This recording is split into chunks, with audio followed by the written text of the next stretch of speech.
Clare knows how to read.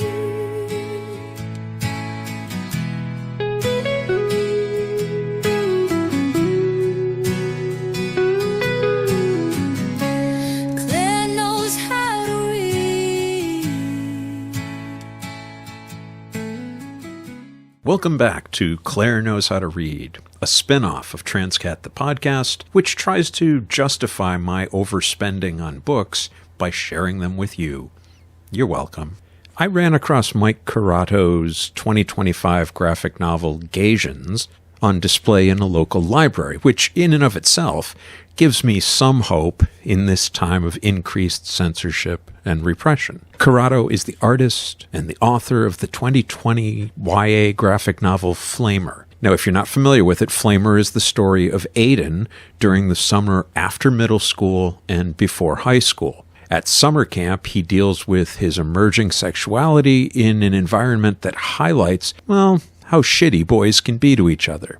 And as the title implies, homophobic slurs abound and lead to internalized homophobia.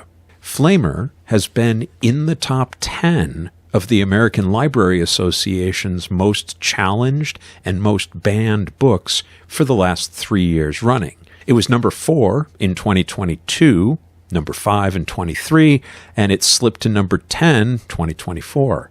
So Curato knows a thing or two about creating queer stories and withstanding the pushback against them.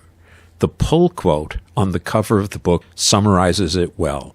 This book will save lives. Cut to September 2025, when Curato and Algonquin Press publish his first adult graphic novel, Gaysians. I should clarify my use of the adjective adult. I don't mean in the colloquial way, meaning porny, pornish, pornsome, pornful, but rather I mean it in its literal sense. Gaysians focuses on 4 adult characters and their adult relationships and emotions. So given Curato's experience with groups like Moms for Liberty, I felt I needed to be clear about that.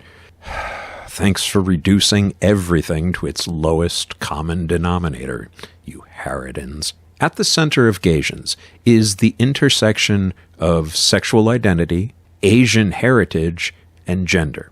AJ, a new arrival to Seattle's gay scene, has experienced a painful split from his birth family and is seeking family of choice. In a nightclub one night, he is embraced by Stephen, John, and Kay, the letter K, who proceed to protect and school the young'un. The nearly 400 pages of this book permit Curato to relax into the characters and let them develop naturally.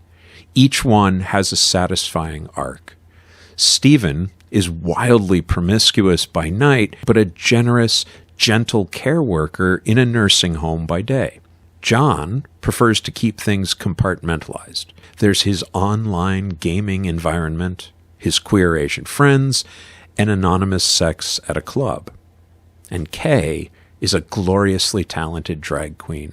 Scenes alternate between celebrations, nightlife, a pride parade, karaoke, and scenes of reflection and commiseration, either in restaurants or on the couch for the ceremonial watching of the Joy Luck Club.